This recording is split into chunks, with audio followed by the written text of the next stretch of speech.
pintar menjaga kesehatan masing-masing. Sebelum kita mulai pembelajaran hari ini, silakan kita akan membaca doa dulu bareng-bareng dipimpin oleh Guntur.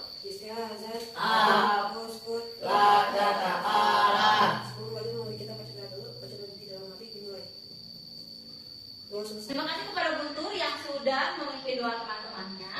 Nah, selanjutnya Miss Gina mau cek dulu nih presensi atau kehadiran hari ini. Ada yang tidak hadir? Hadir semua, alhamdulillah. Semoga kesehatannya, kekompakannya untuk bisa hadir setiap hari di dalam kelas bisa dijaga. Dulu nih bangku-bangkunya, meja, kursinya sudah rapi. Apakah sudah bebas dari sampah? Kalau ada sampah tolong untuk dipungut terlebih dahulu. Miss Gina nih ada beberapa pertanyaan di depan. Coba perhatikan dulu nih. Materi apa ya yang kita pelajari pada pertemuan sebelumnya? Ya silakan Guntur. Nah, sebelumnya kita sudah masuk sistem gerak, yaitu tentang fungsi otot bagi sistem gerak manusia. Kemudian nih, Miss Gina mau tanya lagi nih. Pernah nggak kalian merasakan gangguan pada sistem gerak? Oke, Rizky silakan. Pernah. Gimana gejala yang Rizky rasakan? Sakit, pegel. Oh, pegel-pegel pada bagian apa biasanya? Oh, pada punggung. Kita juga sering ya sakit pegel-pegel pada bagian punggung. Kemudian nih, Miss Gina juga punya tujuan pembelajaran yang akan kita sama-sama capai pada pertemuan hari ini. Siapa yang bisa membacakan tujuan pembelajarannya? Oke, silakan Azalea. Oke, nah ini ada 6 tujuan pembelajaran yang harus dicapai oleh semuanya pada pertemuan. Miss Gina juga ingin memberikan sedikit banyak informasi tentang pentingnya materi yang akan kita pelajari pada hari ini. Sistem gerak itu adalah sistem yang membantu kita berpindah dari tempat yang lain. Bayangkan kalau misalnya ada gangguan, nyaman nggak kira-kira? Tuh, maka amatlah penting untuk mengetahui nih bagaimana cara menjaga kesehatan sistem gerak melalui kegiatan yang kita lakukan sehari-hari. Kita akan bahas materinya pada pertemuan kali. Lalu ada pun penilaian seperti biasa, Miss Gina akan melakukan 3 aspek penilaian mulai dari sikap, pengetahuan juga. Katanya ini ada alur pembelajaran singkatnya yang akan kita tempuh pada hari ini. Pertama, nanti kalian akan berkelompok, selanjutnya melakukan percobaan. Setelah melakukan percobaan, kalian akan menuliskan hasilnya seperti biasanya lagi. Oke, cukup. Selanjutnya, Miss Gina punya pretest dulu. Pretestnya silahkan dibuka dan dikerjakan. Klik optionnya. Ada yang sudah selesai, waktunya 1 menit lagi. Waktunya sudah selesai teman-teman. Oke, gimana nih pretestnya, bisa nggak? Susah ya. Apa yang susah? Materinya masih susah. Oke, nggak apa-apa. Karena kita akan bahas materinya di pertemuan kali ini. Tapi sebelum itu nih, Miss Gina mau memperlihatkan dulu tentang analisis pretest yang sudah tadi kita bagi bekal di awal. Nanti kita akan perbaiki bareng-bareng supaya nilainya itu bisa mencapai kakak. Semua kelompok coba lihat ke depan. Miss Gina punya gambar apa ini? Pada ketawa-ketawa senyum-senyum nih. Gambar apa ya di sini? Pernah nggak kalian nih melihat orang dengan keadaan tulang belakang seperti gambar? Pernah kelihatan nomor 1, 2, 3, 4 atau 5? Ya, boleh. Nomor 3. Oh, nomor 3 agak bungkuk ya nomor 3. Apa ya yang menyebabkan kondisi tulang belakang itu bisa beda-beda, bisa bermacam-macam seperti ini? Salah satu faktor atau beberapa faktor yang bisa menyebabkannya apa ya? Posisi duduk kata Trina, apa lagi? Salah menggunakan. Kalau tulang belakangnya yang paling bagus yang mana dari sini? Yang kelima. Kalau yang 4 sisanya bagus nggak? Enggak. Ya ternyata agak sedikit mengurangi keindahan posisi ini. Semuanya masih agak lemas-lemas nih, mungkin karena sedikit mendung. Kita tepuk semangat dulu. Tepuk semangat.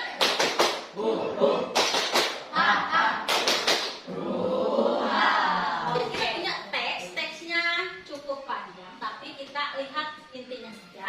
Miss Gina berikan kesempatan untuk kalian untuk membacanya terlebih dahulu. Miss Gina minta beberapa orang untuk mengemukakan apa ya isi dari teks tersebut. Siapa yang mau mengutarakan?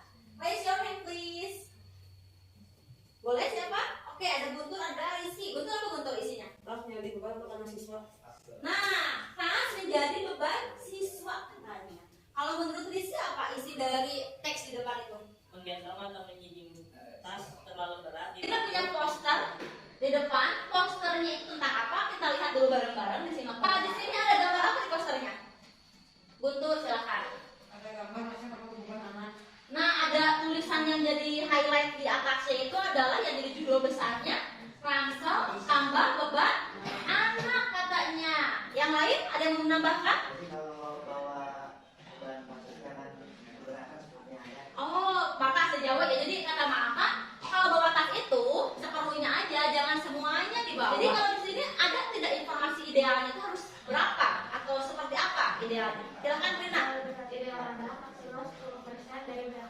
Oh, jadi beban tas anak itu maksimal adalah 10% dari berat tubuh. Beberapa informasi dari poster, kemudian dari teks. Kira-kira pertanyaan apa yang muncul di benak kalian? Oke, silakan Alifah. Miss, membawa tas itu harus kayak gimana? Oke, selanjutnya ada. Silakan Fania dulu ya. Mengapa membawa tas yang tidak tepat bisa mempengaruhi kesehatan tulang belakang? Selanjutnya atau lagi deh, boleh. Terus bagaimana pengaruh membawa beban pada berbagai tas terhadap posisi tulang belakang?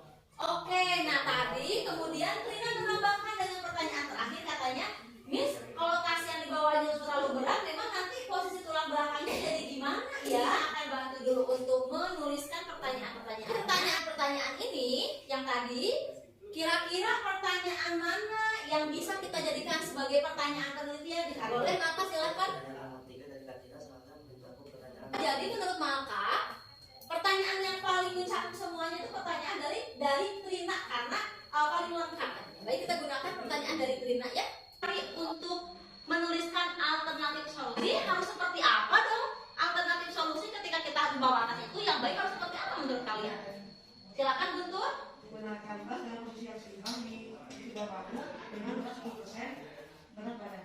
Nah, jadi menurut Guntur, alternatif solusinya itu adalah kita membawa bebannya itu harus di dua pundak, berarti pakai tasnya jenis tas ransel. Boleh pakai alternatif dari Guntur ya. Alternatif solusi juga tadi pertanyaan penelitian akan kita gali lebih jauh lagi di kegiatan kita hari ini dengan judul menyelidiki pengaruh kebiasaan penggunaan tas terhadap bentuk tulang. Ini sudah duduk berkelompok? Sudah. Miss Gina sudah membagi kelompoknya secara heterogen ya. Nah, silakan untuk perwakilan kelompok ke depan seperti biasa, 2 orang per kelompok untuk membawa perlengkapan untuk uji coba. Oke, kelompok 1 bawa ini 1 ya. Ini untuk kertas post-it-nya ya. Kelompok 2 warna orange nih post-it. Pertama dibuka dulu LKPD-nya. LKPD tersebut ada alat dan bahan ya. Bahannya silakan dicermati baik-baik dan dipastikan Anda akan bisa mulai dikerjakan untuk LKPD dan kantornya. Rumusan masalah itu bisa tadi pertanyaan penelitian, tapi pertanyaan penelitian yang Trina tanyakan. Selanjutnya nih untuk percobaan penggunaan tasnya sambil dipraktekkan ya bawa tasnya. 1 menit per tas ya. Ya, ke arah mana? Oh, ke arah kanan. Berapa ini? Nomor 1 berarti. Ke sini katanya P. Ketika temannya itu bawa tas, kalian langsung gambar di tabelnya. Yang lain silakan lihat nih dalamnya kesian nih dia. Manfaat dan kesimpulannya diisi jangan lupa. Oke. 1, 2, 3. Salah janda. Silakan. Semangat jika kita terpaksa membawa beban yang berat. Jenis tas apa yang paling aman digunakan? Mengapa? Jenis tas yang modelnya kayak ransel atau kayak yang lebih nomor 5 karena tas yang digunakannya kayak jenis ransel itu digunakan di kedua bahu terus kayak terlalu lebar jadi juga memudahkan. Penggunaan tas dari manakah yang paling beresiko menyebabkan perubahan pada posisi tulang belakang? Oke, sudah. Kekurangan kelebihannya silakan ditempel juga. Yuk, putar. Atau ada tas lempang yang bebannya itu sangat banyak di posisi tubuh dan maupun gini. Dari setiap kelompok, mulai dari kelompok 1 kelompok. Jenis tas apa yang paling aman digunakan? Tadi jawaban Trina apa? Jenis tas ransel. Oh, jenis tas ransel. Dengan syarat apa? Betul tas ransel yang paling akan digunakan? Syaratnya adalah digunakan di kedua bahu, kemudian bebannya 10% dari berat badan kita. Apa penyebab tulang belakang atau punggung menjadi sakit? Kalau kita sakit tulang belakang atau tulang punggung, tadi seperti yang Rizky nih, apa penyebabnya kira-kira? Kebiasaan apa yang bisa menyebabkan hal tersebut? Posisi duduk. Posisi duduk. Posisi duduknya kayak gimana kan ya? Oh, yang bungkuk ternyata. Penggunaan tas manakah yang paling beresiko menyebabkan perubahan pada posisi tulang belakang? Yang mana ya? Perubahan yang paling beresiko yang mana? Yang paling nggak oke. Nomor berapa?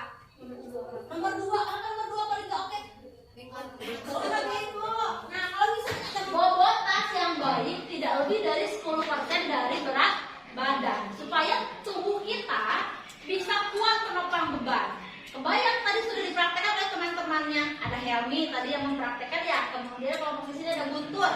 Kelompok ini ada Azkia tadi mempraktekkan. Ketika bawa bebannya di satu aja udah aduh sakit pahit gitu. Itu hanya sebentar. Bayangkan kalau misalnya lama. Berat yang terdistribusi dengan baik, terdistribusi itu seimbang. Adalah cara termudah untuk menjaga postur bahu ini dan tubuh secara keseluruhan. Nah, selain pemilihan jenis tas yang baik, katanya untuk menjaga kesehatan tulang, Anda harus menambahkan menu buah dan sayur. Yang utamanya yang mengandung apa? Kalsium. Ada yang tanyakan dulu?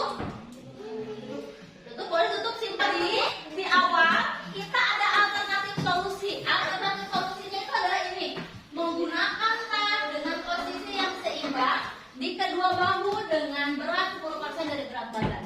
Bisa dipakai nggak alternatif solusinya untuk penggunaan tas yang baik?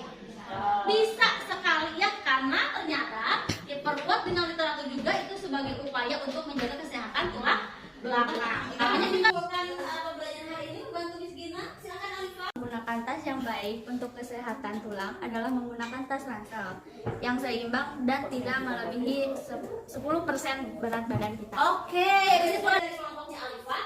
Jadi penggunaan tas yang paling baik itu adalah tas jenis ransel yang digunakan di kedua belah bahu dengan berat yang tidak lebih dari 10. Menyampaikan apa ya manfaat pembelajaran hari ini? Silakan Maka. Jadi dengan itu dapat menambah ilmu cara menggunakan tas yang baik dan dinamis. Oke, jadi bisa menambah ilmu cara membawa atau menggunakan tas yang baik dan kita ada post-it. Silahkan dibuka lagi Chromebook juga HP-nya. Post-itnya sudah selesai. Gimana nih setelah pembelajaran bisa menyelesaikan dengan baik untuk tesnya? Lebih mudah? Karena kita sudah melakukannya dalam pembelajaran. Wah, ternyata hasil evaluasi dari post-testnya itu cukup baik ya. Terlihat dari nilai yang meningkat nih. Yang biru itu nilai pretest, yang merah itu nilai post-test. Maka dari itu Miss Gina bisa simpulkan bahwa pengetahuan kalian setelah pembelajaran cukup baik dan juga. Jadi hari ini kita belajar apa ya? Ada yang bisa menjawab? Hari ini belajar apa ya? Belajar tentang sistem gerak, terutama tentang gangguan pada sistem gerak tulang belakang. Kemudian bagian mana yang paling kalian suka dari belajarnya? Coba. Pas percobaan. Bagian mana yang belum paham?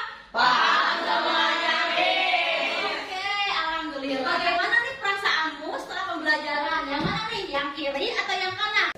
Yang kanan. Jadi apa usulan untuk pembelajaran selanjutnya?